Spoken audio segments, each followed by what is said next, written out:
उत्तर प्रदेश में शंकराचार्य स्वामी अविमुक्तेश्वरानंद का संगम स्नान अधूरा रह गया, लेकिन इस पर राजनीतिक घमासान पूरा हो गया है।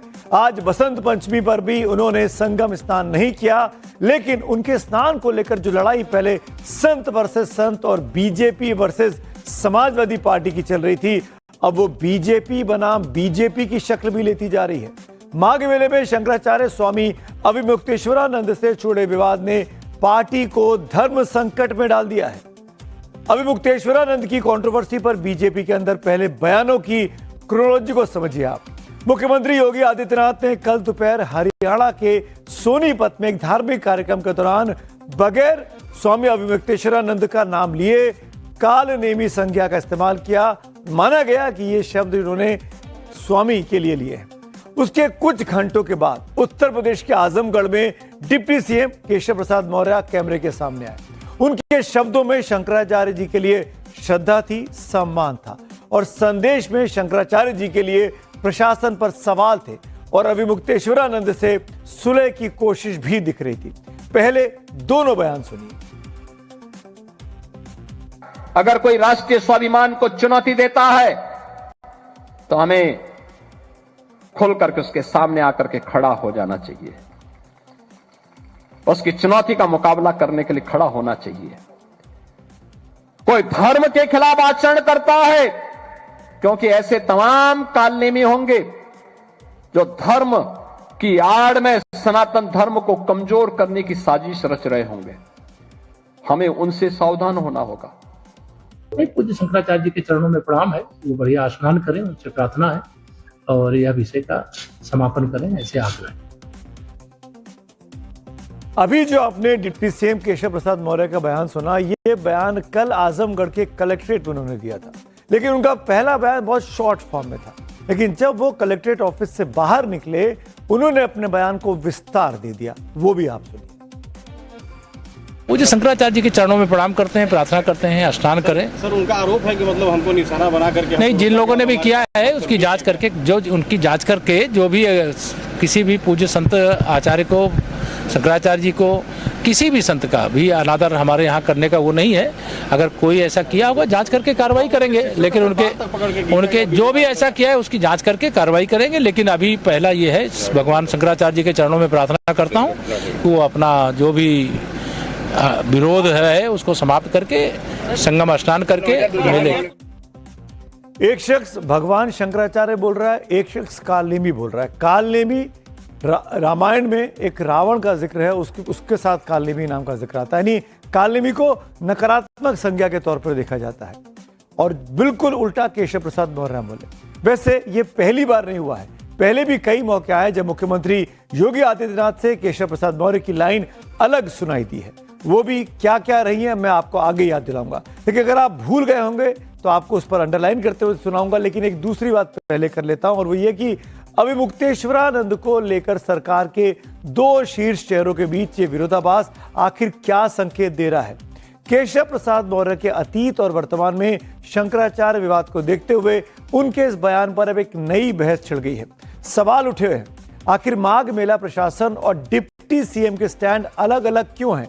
अब इस पर चर्चा चल ही रही थी कि यूपी बीजेपी के नए बने अध्यक्ष पंकज चौधरी ने भी शंकराचार्य विवाद पर ऐसा बयान दिया जो उनकी अपनी सरकार की नींद उड़ा रहा है।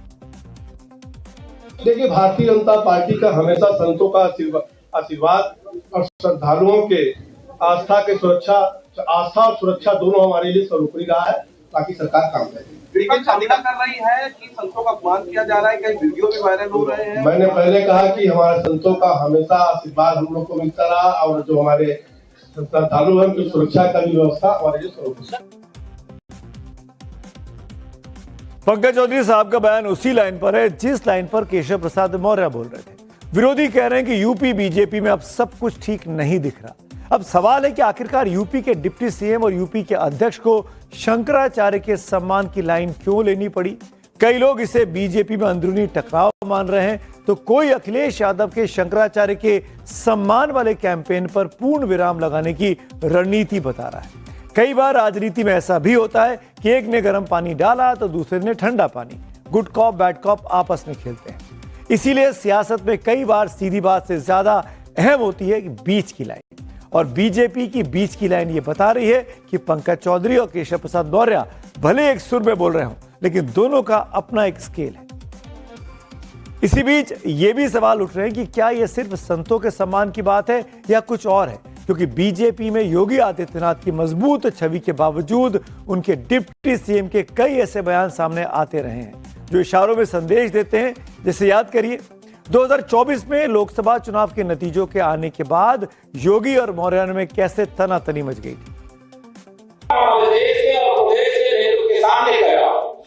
संगठन सरकार से बड़ा है।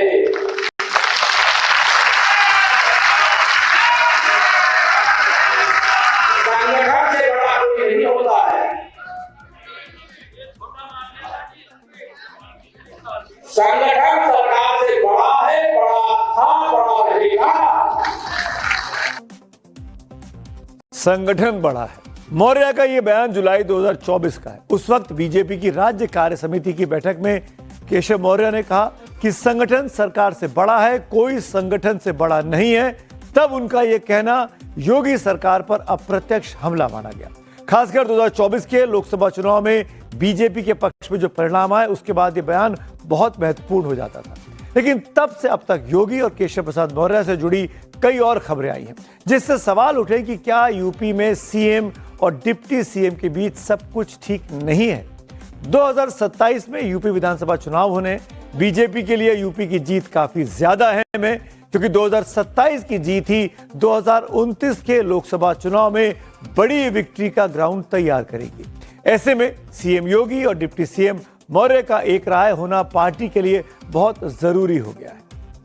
एक राय पर याद आया कि कल तक शंकराचार्य स्वामी अविमुक्तेश्वरानंद और समाजवादी पार्टी के लिए मुखिया अखिलेश यादव ने के सुर एक जैसे सुनाई दे रहे थे। दोनों शंकराचार्य जैसे सर्वोच्च धार्मिक पद के सम्मान की बात कर रहे थे, लेकिन अब अविमुक्तेश्वरानंद के नए बयान के बाद मामला सनातनी से तनातनी पर आ गया है। अखिलेश यादव की समाजवादी पार्टी नमाजवादी पार्टी कही जाती है। क्यों कही जाती है? क्योंकि हिंदुओं के किसी मुद्दे पे खड़ी नहीं होती उनकी पार्टी। क्यों नहीं खड़ी होती है? क्या हिंदू वोटर नहीं है उनके? यही हमने उनको कहा कि हम तो अकेले रह जाते हैं जब हमको अपने लिए लड़ने का मौका मिलता है। अखिलेश यादव पिछले कई दिनों से शंकराचार्य के सम्मान का स्टैंड लेकर बीजेपी को घेर रहे थे और शंकराचार्य की तारीफ कर रहे थे। उनसे उन्होंने फोन पर बात भी की थी।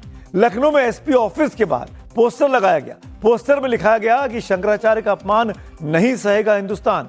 इतना ही नहीं, अखिलेश ने अपनी पार्टी के सीनियर लीडर और यूपी के नेता प्रतिपक्ष माता प्रसाद पांडे को स्वामी से मिलने के लिए प्रयागराज तक भेजा। उससे पहले खुद भी शंकराचार्य से फोन पर बात की थी। वो वीडियो वायरल हुआ था, देखिए इसको जरा।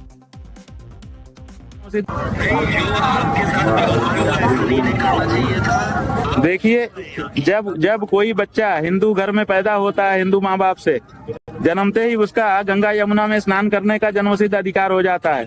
उससे उसको वंचित नहीं किया जा सकता। इन्होंने हमको संगम स्नान से वंचित कर दिया। कितना बड़ा संवैधानिक जो है इन्होंने प्रश्न खड़ा किया है कि क्या किसी हिंदू बच्चे को आप स्नान से वंचित कर सकते हो? कर दिया इन्होंने। समाजवादी पार्टी के अखिलेश यादव जो पीडीए की बात करते हैं, शंकराचार्य विवाद के शुरू होते ही अचानक साधु संतों के सम्मान के सबसे बड़े पैरोकार बन गए। सॉफ्ट हिंदुत्व की राह पकड़ ली, बीजेपी को संत विरोधी साबित करने में लग गए। लेकिन शंकराचार्य ने अचानक उनकी पार्टी को नमाजवादी पार्टी बोलकर इस कहानी को एक नया ट्विस्ट दे दिया।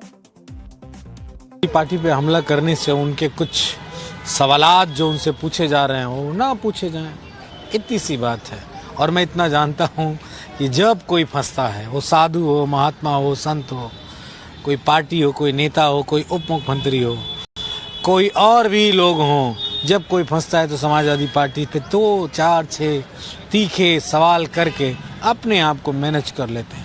ऐसा एक नहीं है, ऐसी मांडोली करने वाले आपको उत्तर प्रदेश और देश की राजनीति में हजारों लोग मिलेंगे।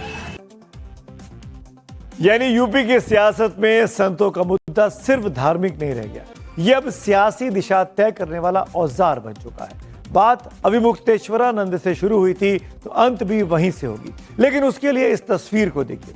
यह तस्वीर बसंत पंचमी स्नान की है, यानी आज की ही है।